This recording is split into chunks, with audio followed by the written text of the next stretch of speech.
You're watching The Breakfast Club.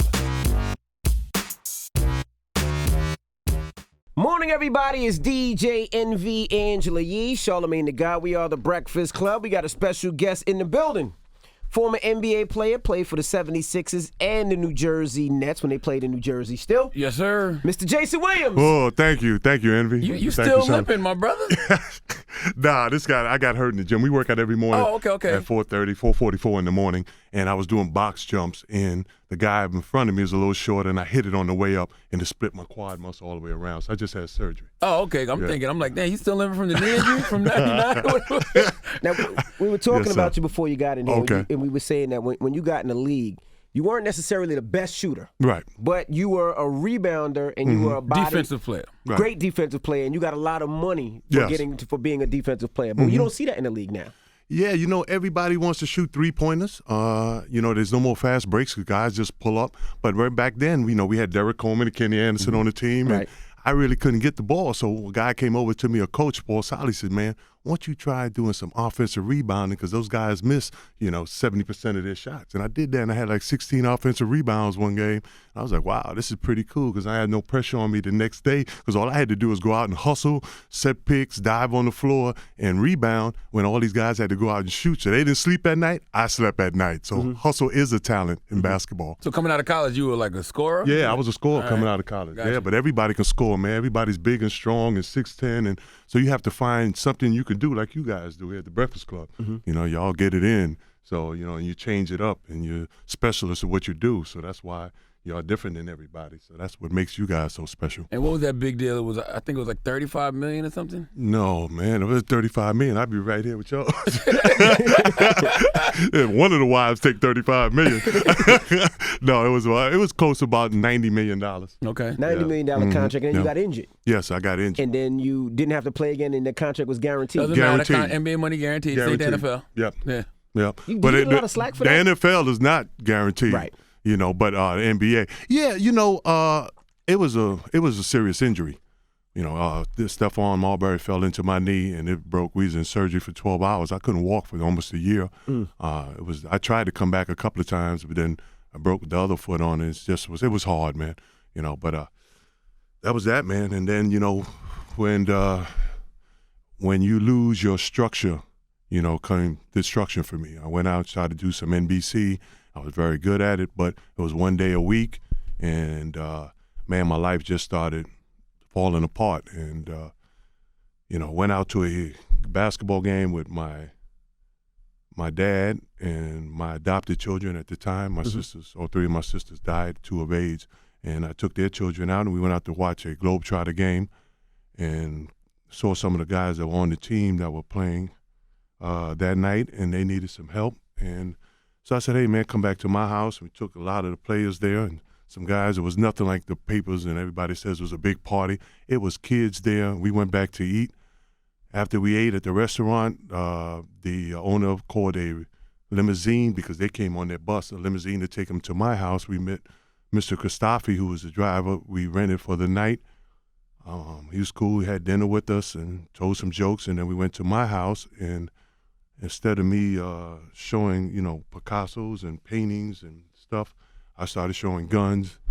And when we were handing off shotguns in the room, in my bedroom where they were locked up, just showing them this one and that one, a gun went off and hit Mr. Christophe and killed him.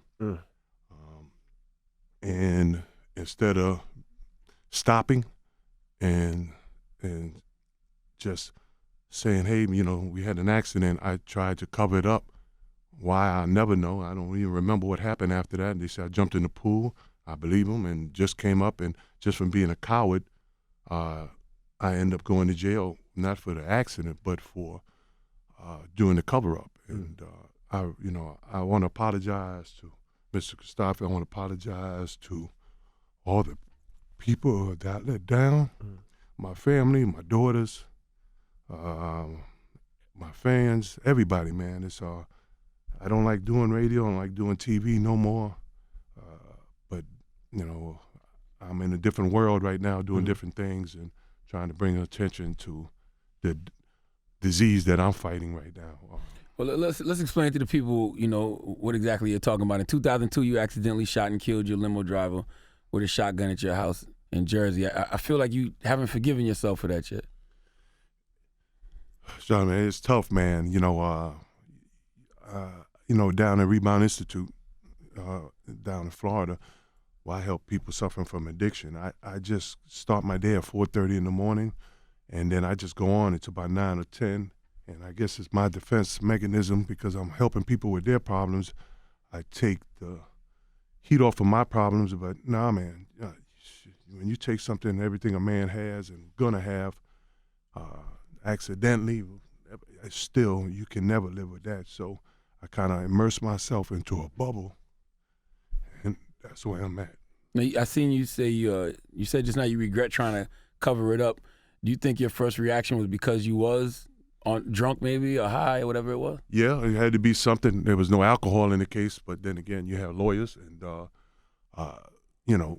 like I said, man, if you first everything is my fault, I take full responsibility, and I'm sorry, but I should have been around some people also. You know what happens, and Envy knows. I seen, we ran out here, and you start getting around a crew that tells you, hey man, you're playing bad, you're overweight, you look bad. Take care of yourself, and the first thing you do is you push them to the side, and a new crew comes in, and then they start drama, and then they start stuff with the other crew, and they start drama so they can move up on protocol, just put out fires, and before you know it, you're around a whole bunch of people you don't know in bad situations. And, if I was around my original crew, they probably would have slapped me and said, Jay, you had an accident. What the hell you doing, man? Just stop. But I have to take responsibility for my reckless behavior, and like you said, man, it's tough. I thought they said you were drunk that night, though.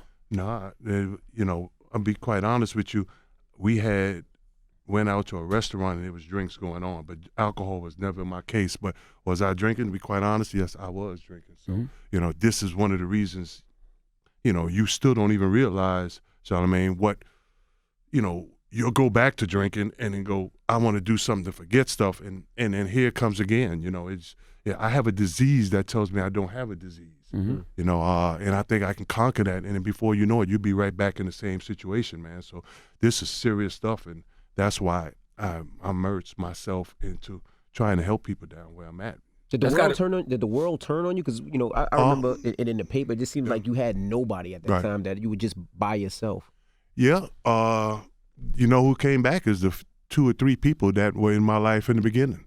They stayed with me, and they, instead of saying, hey, man, I told you so, which you don't want to hear, they came back and they said, hey, man, let's get through this. You had an accident, and you act like a fool and a coward, and you know what you did, and let's pull it back together. And it was tough, man. I had to go to prison, and I deserved to go to prison because what I did, and that was a tough time. And then when you come out and nobody wants to touch you, and even though you might have your resources and everything going for you, you still don't have the stuff that you want to do. I always love doing what you guys do here. I love being in the media. I love doing stuff like that, but I had nobody. You had that mark on you. They didn't want you around. Right? Yeah. How much time did you serve in prison? I served 27 months. 27 months. Yeah. Did you turn to alcohol anter you couldn't play in the NBA anymore? No, I was drinking alcohol way before that. I was drinking alcohol, and when you with your group of good friends, they would tell you, hey, man, all right, you had 2, you had 3. For me, 1,000 wasn't enough, and, 1 was too many. So, I was, but I would have structure at the time, Charlamagne. So I would go back home at a certain time because I had to play another game. And once I got hurt, it was all over. Before my dad was at 4:30 every morning, he'd be like, we're going to go feed these animals, we're going to get to this, we're going to get to this, and then you're going to do this, you're going to drive tractor trailer, you're going to lay brick, then you go pay Michael Jordans. You always had that plural, he's Southern guy, and he was my structure. And because you born in South Carolina. Yeah, I'm born in Manhattan, but lived in South Carolina for a while. Yeah. So, once that structure, so that's why where I'm at now, at my treatment center, it's all about structure. I'm on the gym at 4:44 every morning, and then I get home at 11 o'clock, and I'm helping people, and I'm doing the things I have to do, because if you take that structure from me, man, I would self-destruct in a minute. Yeah, you just launched the Rebound Institute in Florida. It's a private addiction treatment and wellness center. You know, what all does that entail? Well, one of the things, I'm very uncomfortable still to this day coming on because we got to talk about the past. And every time my kids have to go to school, it's a whole new set of people that have to listen to it, and then they don't know about it.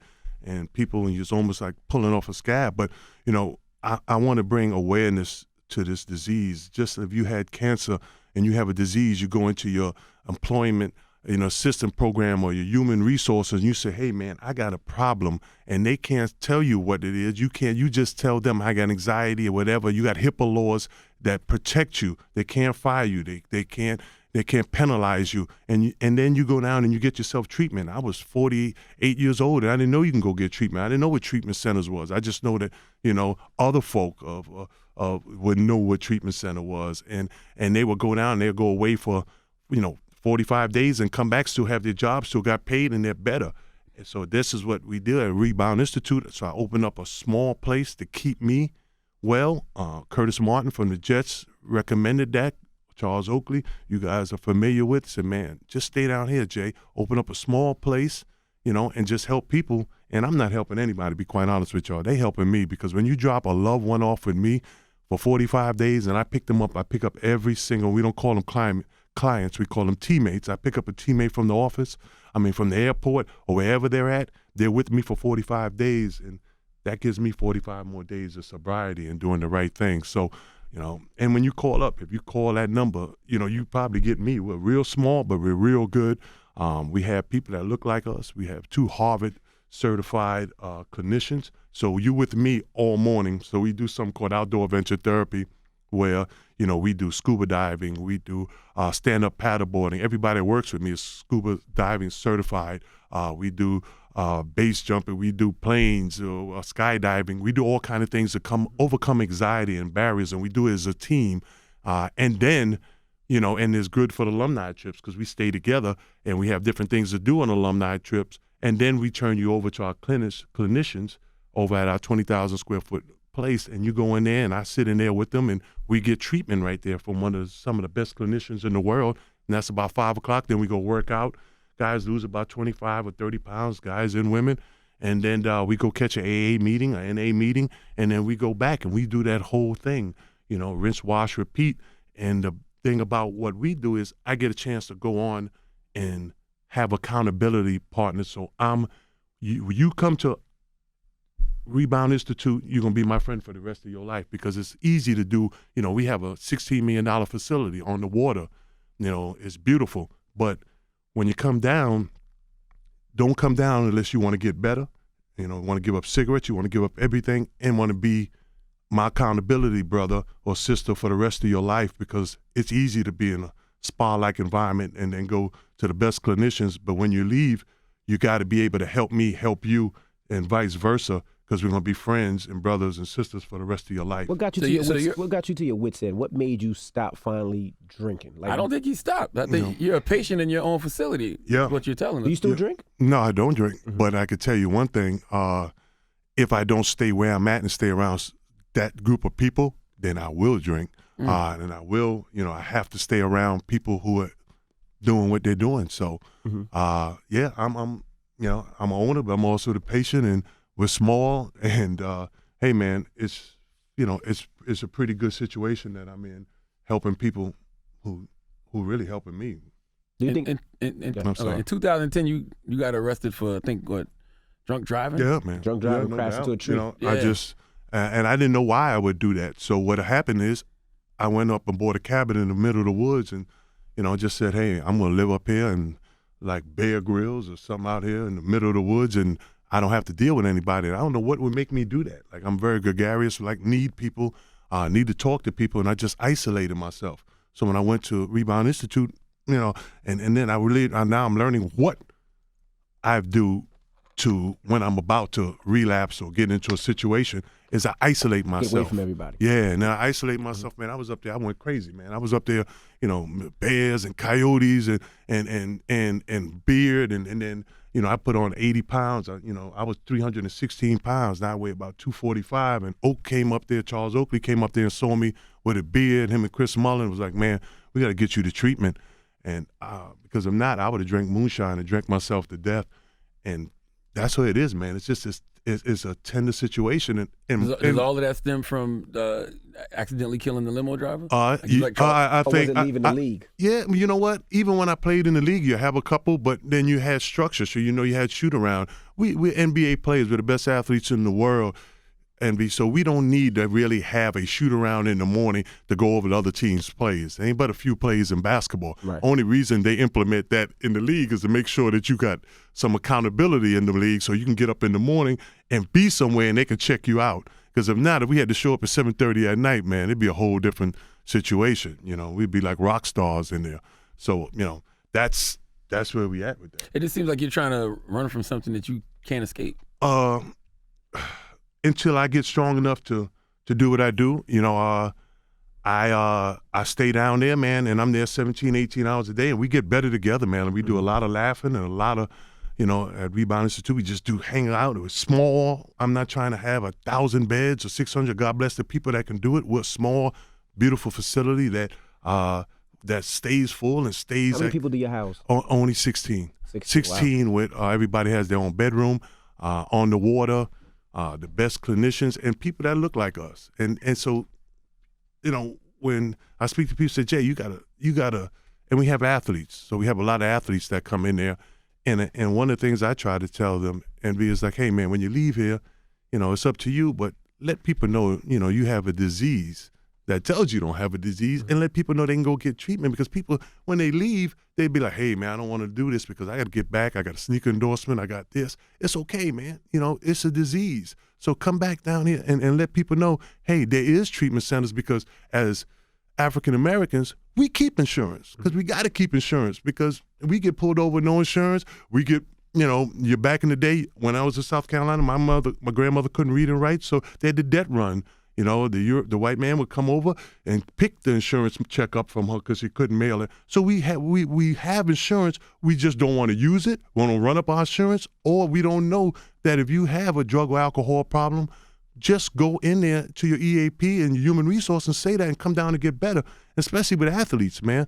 But, I understand where they're at. They're at a situation where if they let people know what they're doing, then they're going to lose endorsement. Could affect the other money. How bad was just the area of New York, New Jersey, as far as being in the money? Because you always see this a lot with people in big cities like New York, New Jersey. People get like sucked into the lifestyle. Right. Was that the same with you? You know what? Because I lived in New York and I played at St. John's University. It was good. And it was good. When it was good because I had the right crew around me. Right. And it's just, man, when you get too big for yourself and you start feeling that you're invincible, God with me, I'll stop listening to God. I'll be like, God, I ain't got time for you. So how God deals with me is, he goes, you don't want to deal with me privately. He deals with me publicly. Right. He puts me in jail, puts me in the hospital, puts me down in treatment centers. So he gets my attention. And like right now, man, I'm not trying to be, I'm Jayson Williams. I ain't trying to be donkey today no more. I ain't trying to have my kids go to school. Right. I'm just trying to stay, and am I scared? Yeah, I'm scared right now.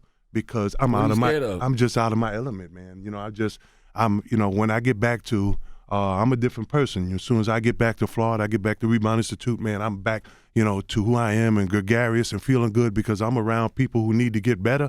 And that's where I'm at right now. And I'm not going to come in here and tell you guys like everything's all good and I'm cured, because there is no cure for alcohol or drugs or opioids, man. 1 out of 6 people in this world are addicted, and it's no sense, I get people that call me, and if you got time, I'll tell you this quick story, is that a guy called me and said, hey, man, my kid just OD'd with 5 of his friends. And I said, wow. So what they do, they have this game, these young kids now, because they can't get painkillers, so they go out and they use heroin, and so they'll take a Narcan to bring them back to life after they OD. And one guy would stay awake and hit them all and bring them back, and now they're dead. And this guy wanted me to help and he's a very wealthy guy, help his one son, but he wanted the other 5 to come down to Rebound Institute. And I said, bro, they just tried to kill himself as a group. It's not a camp, So I said no, and I took a lot of heat from that. And he was like, but we made that decision, and then his son ended up dying.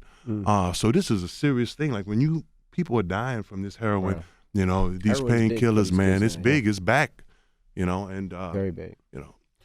You got tased by the police once too. You was man. You was in a hotel and you were saying you were gonna kill yourself. Yeah, well, I wasn't. You know what happened? I went and was drinking, and then took some medicine, some Xanax, which I've never taken before, and just bugged out. And then the police came, bust through the door, and I thought they was in there to rob me because I had just left home, and I took $500,000 in watches and put it in, and then closed the safe. Me and my old lady were going through bad times. And let me tell you something, man. So when they came in, I was like, y'all ain't robbing me. And he was like, man, don't let me have to tase you, Jay. They know who I was. And I was like, man, what you going to do with that? They were undercover? Oh, hell no. They was in SWAT uniforms, okay. you know. But they were in black. So I didn't know what was going on. So you know, when they come, when the wolves come. And I was like, man, what you going to do with that? You know, and that was one of them little plastic tase guns. I was butt naked. That shit hurt. And let me tell you something. When they hit you with that, your damn nuts hit the gun. Man, and I was trying, it knocked me into his feet, and I was like, man, like I'm trying to tell him, don't hit that no more, you know, and he, my nuts again, and he kept hitting it, man, and, you know, because I'm a big dude, and, boy, when you get hit with that taser butt naked and you ain't having a good day, boy, that damn nuts, man, it's a mess up in there, so. Now you spoke about your wife. Did you and your wife break up, or did y'all get back together? Or did she? How was that relationship with it? Because you had to put her through a lot, I'm sure. Yeah. I put her through a whole lot in my family. So, you know how it is. She's angry, and we understand that we have 2 children. I'm an old-fashioned father. Like when I tell my children not to do something, I don't want them to do it. So I have to learn now that, you know, my children be like, look, you know, they're 13 and 14. They're like, you don't have enough time to be my dad, you know. So when I tell them don't go in the water because sharks in there, I don't have to explain it to you. And they want you to explain it to them now and stuff like this. I'm old-fashioned, so I'm trying to learn it because, hey, man, I embarrassed so many people, and now I'm trying to get back in their life, and it's going to take time. Right. I just can't come back and say, Dad's back, Dad's sober, Dad's doing well, let's get it done. You know, and they saying, nah, man, you know, we ain't giving it up to you. They got to trust you. They got to trust me. So it's taking a whole lot of time. As far as my wife goes, my ex-wife, you know, we just do what we have to do. We on good terms for our children right now. Do you still have suicidal thoughts? No. Right now I'm pretty good, man. I'm good where I'm at. You know, and what's great, you know, at Rebound Institute, we got therapists. Someone, you know, and I'm there every day. So, you know, I wake up in the morning, not like today, you know, I'm bouncing around. I can't wait to go do outdoor adventure therapy, you know, with our teammates, which is our clients, and get ready. And then, you know, we have lunch and then go in the clinic. And every day I learn something else, man. And somebody points something out. You know, if you think you've been doing it right this whole time, and then, you know, somebody who just came down, one of the 16, we call them, you know, teammates, and they look, hey, man, you know what else you do? You do this. And I'm like, whoa, yeah, I do that. You know, so this is where my world is right now. I got offers to go coach and stuff like that, but I can't teach a kid how to jump hook when a kid is teaching me how to save my own life, you know. So I just surrender, man. I surrender to God and to this program and to what I'm doing, and I just let, you know, Rebound Institute take me where I got to go, man. When did the suicidal thoughts start? Did they start after your NBA career was over or after the limo driver? Probably after the limousine driver. Gotcha. You know, because NBA is just a game, you know, and we a bunch of overpaid people in sports anyway. You know, school teachers and police officers and stuff like that should be making money, not, you know, NBA guys. So I understood that. My dad worked 60 hours a week laying brick, so I know I was blessed there. Is that when you accidentally take a man's life, you can never live with that, man. Just every time you watch TV, you hear bang, you hear this. It's tough, man. It's a tough situation, and I don't expect it to be. And I'm not asking anybody for pity or anything else. I'm here just to try to lift the stigma and on off this addiction stuff and go get help and stay in my bubble down there where I'm good at right now. And as far as suicide thoughts go, I stay so busy letting people help me that I'm doing pretty well right now, Charlamagne. Doing pretty well. How's your relationship with the family of the limo driver, Kostov? I don't pronounce his name. Yeah, right. Mr. Kristofi. I don't have any relationship with them. We sent them a letter, and civilly we had a settlement. And you know, if they were sitting across from me right now, you know, I hope they can read my heart and know how sorry I am. You know, he didn't have a mother. He didn't have a wife and kids. He had a sister, and she was very upset, and she should be upset because, you know, my recklessness caused them a lot of pain. Now, Charles Oakley's a good friend of yours. He loaned you 20 grand in college. Wasn't that illegal? Yeah, it was. Yeah, it was. What Oak did was because we didn't want to ever get Luke Carter II in trouble at St. John's University. You know, we love him. He was the coach. So whoever was going to make the league would loan the guy who's going to make the league the next year some money. And I would go in there and I would ask Mark Jackson. He's probably going to be upset about this conversation, and I know he listens to you guys. So I'm like, hey, man, you got that money? You going to lend me that money? Like, nah, man, you got to come on to the gym. Come to the Madison Square Garden. I'll give it to you. No problem. Mark, preacher. Fast talking Mark. Yeah. So he come in. So after like the fifth game, I was in the locker room and Oak came up and said, hey, man, how many times you asked that man for that money? I said, 5. He said, man, you asked a man 2 times, he ain't got no money. He said, man, you leave him alone. He said, how much you need? I said, 15. So I'm going to give you 20, but you're going to give me back 25. And and the day I got drafted, he was right there to get his money, and I gave it back to him. And that's my Charles Oakley. We've been friends. He comes down. He caters the food. He's down at Rebound Institute probably about 3 or 4 days out of the month. How did you feel when you saw him getting dragged out the garden? I'm going to tell you something. Somebody called me and told me to put it on the game. I was more perturbed with, James Dolan, the owner of the Cablevision and the Knicks, because when you in sobriety, one thing you never do is you never test another man's sobriety when you're in the program, and he's in the program, and this is like Oakley is. No, Oakley. No, I'm talking about in recovery. Okay. James Dolan is in recovery. Mm-hmm. You know what I'm saying? So for him to put out a press release, 2 minutes after the incident happened and say that Oak was drunk or Oak needs help, that's what made me angry. Mm-hmm. Not what Oak giving people off him, but that made me angry to me, because as long as I know Charles Oakley, I've seen him have a couple of drinks, but I've never seen him drunk. So Dolan's a recovering alcoholic. He's recovering something. He's in the program. Wow, I don't know what he's, and that's how I feel about that situation, that he should have never put that out. You never put that on a man. You know some things you can't talk about, and you can't talk about that man being an alcoholic when he's not. You just put a lot of things in perspective for Knicks fans, because Knicks fans be like, is James Dolan high? Oh, what all the moves he makes. Now we find out that he's a recovering something. We'll say allegedly. Wow. We'll say allegedly anyway. But yeah, now we get it. Now why did you need 20 grand in college? Because I didn't have an agent yet, and that's most of these universities right now, they take care of their players. When I got out of St. John's University, it's a pretty funny story.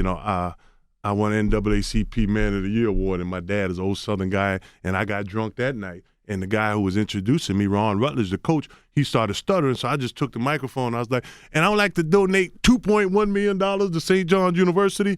And my dad came running up with his belt, like, hey, boy, no. And my dad never tuxedo on. He never says nothing, And he was like, no, hell no. And my son is drunk. He's like, boy, don't you give the Catholic Church no money. They got money. All they going to give you is one of them damn plaques. No, he ain't going to give no money up. So that's... So during the speech, you said you were going to give money in your box, man, during the my speech? dad came running up, man, and the Waldorf Astoria just ran up there and was like, nah, hell no, we ain't going to... Boy, you know how much bricks we got to lay to make $2.1 million? So I ended up giving them $2.1 million. So but what we don't do at St. John's, we don't break the law at St. John's University. Other places and universities, they pay their players to come in, and that's where you got it. So we didn't have any money. Coach Carnesecca was probably 200 years old when I was playing for him. He wasn't going to give you no money. So we needed money, especially after you make for your senior year, because if not, then you start getting with shady people and start taking money from them, and then they become your agent. Well, this is a big question. Do you think this? Everybody always talks about this. Do you think college kids should get paid? I mean, they sell jerseys. They sell sponsorship, advertisement during their games. It's such a big business. But people say, well, they're going to school for free. How do you feel about it? Well, one of the things that bothers me is that when we were at St. John's University, we got a stipend of $1,300 a month because they didn't have dormitories. So that was big. That's why all the St. John's kids in New York City stayed at home and went to St. John's. Then they built a dormitory. We didn't get that $1,300. You couldn't help your family. But one of the things in that program, Envy, is that you can't work while you're in college. That's what kills it. So you can't work. You gotta play ball. That's right. So, you get money so if from. you gave me a job and I'm playing at St. John's University, they're gonna say, you can't do that. Because you paying me money, so you can't work and you have no money.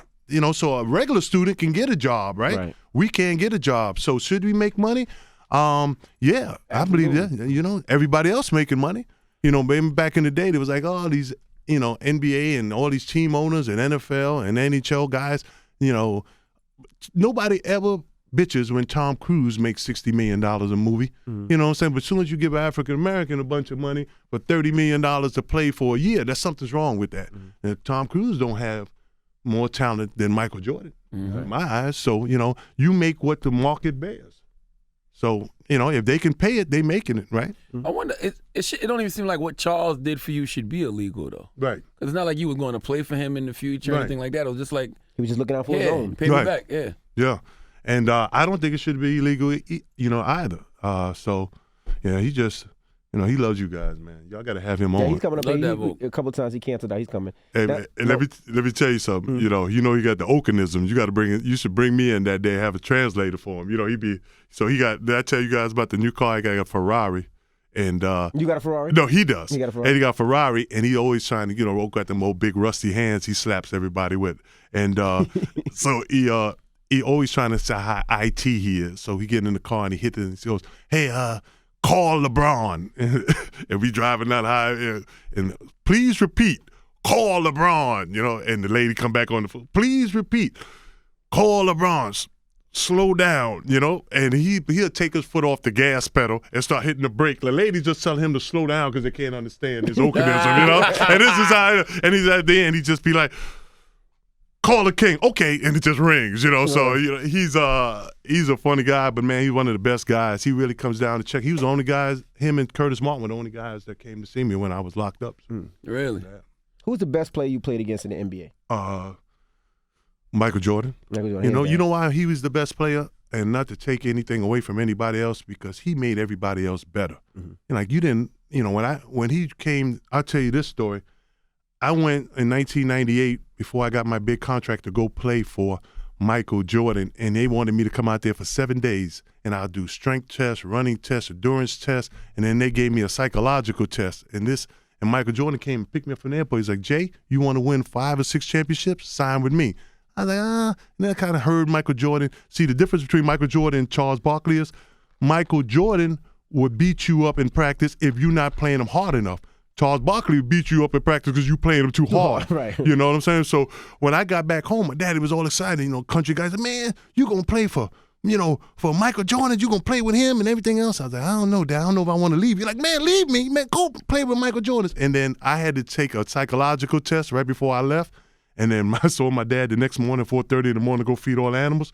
He was like, "Damn, boy, I listened to the damn radio show this morning." He said, "You must have did real bad on that psychological test." And I was like, "What you mean?" He was like, "Man, they signed Dennis Rodman this morning." That's a true story. So you were supposed to sign with the Bulls? Yeah, I was supposed to sign with the Bulls. Yeah. Yeah, but I wasn't going to leave my dad, man. My dad was everything to me because I know I had issues, man, and I knew I needed that structure. Now, hold on now. Wow. When was this? When you was... That 1998, by 97, 98. Okay. Yep. And you had already played for the... I was playing. I was a free agent. Okay. Yeah, so, Gotcha. you know, they came out there, and Michael was like, "Man, we're going to win this championship. We're going to do this." But the rap on Michael is when you're in practice, he going at you. Right. Like, if you don't go at... I played with Charles Barkley. Yeah, I love the dude. Charles is one of the best-hearted guys in the world. But, you know, he'd come in, man, and he'd be hungover, and he'd get on there, and he'd take a McDonald's hot cakes, and then he'll wrap it up before anybody know what a tortilla was or whatever. And he'll wrap that joke up with the sausage and the eggs and the syrup and squish it together and get on a stationary bike, and we run it up and down, practice sweating. He'd just be riding 1 mile,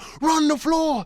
Yeah, you sorry sons of, run the floor." And pancakes be spitting out his mouth. He'd be like, you know, "That's why we can't win no games." And we all be looking over at him and say, "Man, look at this dude, man. It's just on a bike." And that's why we never won anything with him. So I started off with Charles Barkley, and it set my whole mind frame. It took me like 2 more years of getting right to get out of what a pro really is. That's interesting you say that, because we always sit back and we wonder why the guys like Charles Barkley, Karl Malone, Patrick Ewing never could get over that hump to beat Michael Jordan. It just seemed like Michael was more disciplined than everybody else. Yeah, something wrong with him, you know, as far as, you know, the way he is. If you sat down there and was drinking this soda right now and he's still you about to finish, he's going to finish it before you are. Everything is competitive against him. But, you know, he had his father was in his life. Michael Jordan is just, he made something out of nothing. He made doo-doo shine because he played with some players that couldn't play. at all. But he knew what they want. He said, you a shooter, you a rebounder, you set picks, this the way it's going to be. And he demanded that every night. So if you talk to some people that played with Michael Jordan, they probably don't like Michael Jordan. You know, all the people that like Michael Jordan are the guys like myself who wasn't that good in the NBA, but just think that he came back and made $30 million. Because if he was worth $30 million, I was like, well, I'm probably 1/3 as good as Michael.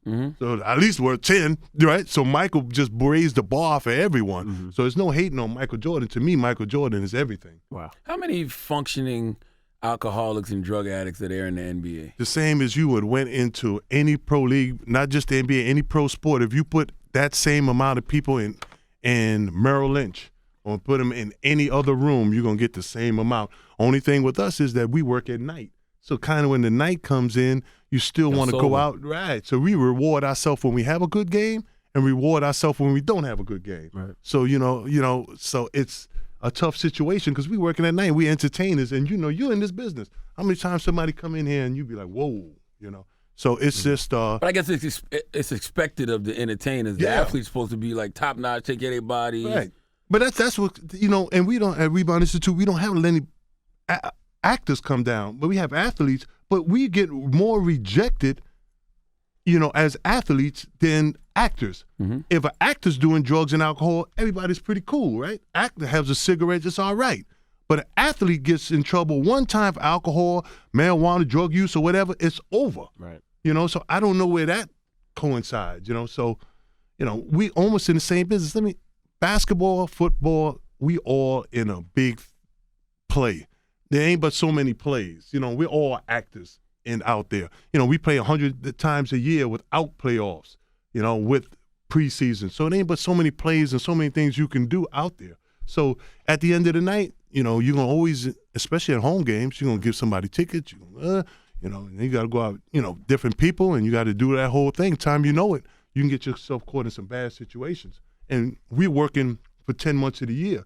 You know, an actor does a movie, then he get a hiatus, right? You know, so they can get, you know, I guess that's why they get what they get. Right. Is it true you wanted to kill yourself? After you well, said you stuck on that. No, you were there. You set me back in it, man. you said your rookie of the year, Larry Bird dunked on you. Yeah, but no, what happened was I was playing the rookie year, but Larry Bird was, you know, I grew up on the Lower East Side. So one side is where people like us live, and then one side looked like your cameraman. You know, they were Larry Bird's side. White and black. Yeah, that's right, white and black. Right. So I was a Julius Erving guy. So I hated Larry Bird. So when I got a chance to play him my first year in the league, second game, I was like, yeah. So Charles Barkley came in, and he had a rough night. So Larry Bird was lighting him up, right? Boom, take this, fat boy.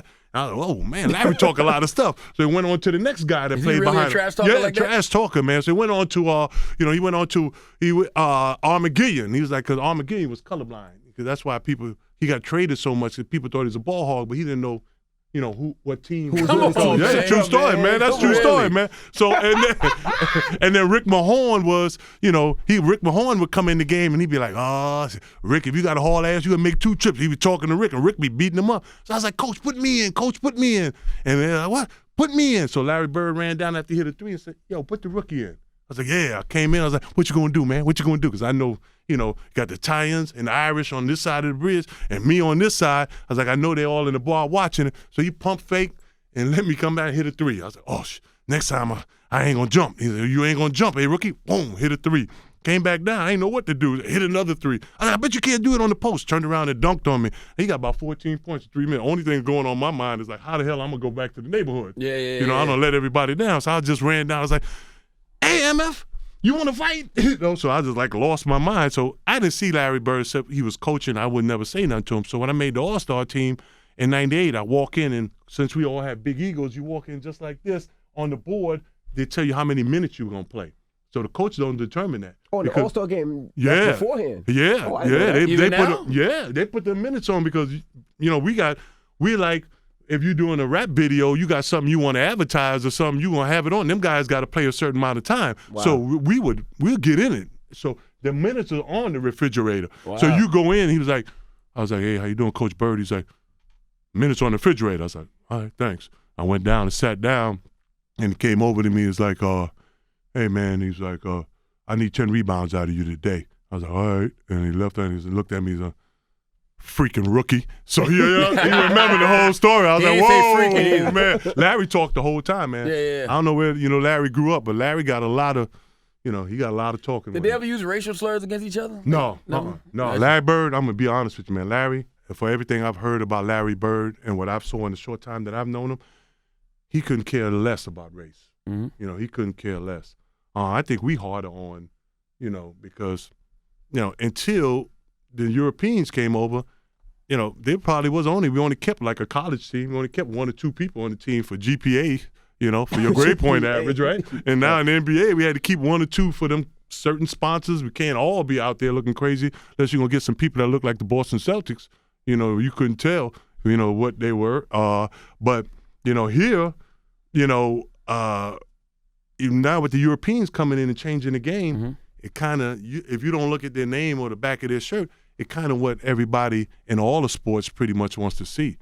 So, we got white and black together. Right. And they're learning the game because now they got the little 15-foot jumpers and they're more fundamentally sound because, like, ESPN is what did it to us in the NBA, and in sports because it individualized us.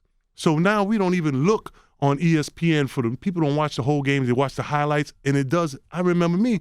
I would go on and have 2 or 3 dunks and have a bad game, only have like 8 points, and then somebody come up to me and go, yo, man, good game. I'd be like, yo, what?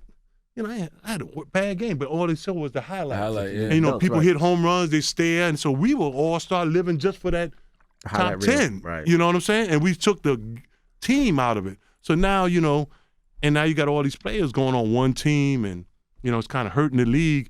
But, when they had Magic and Michael and Isaiah, they understood, just like, you guys understand in this business, that we got to spread it out, right? We got to, you can't come in and play the Milwaukee Bucks and they got no star.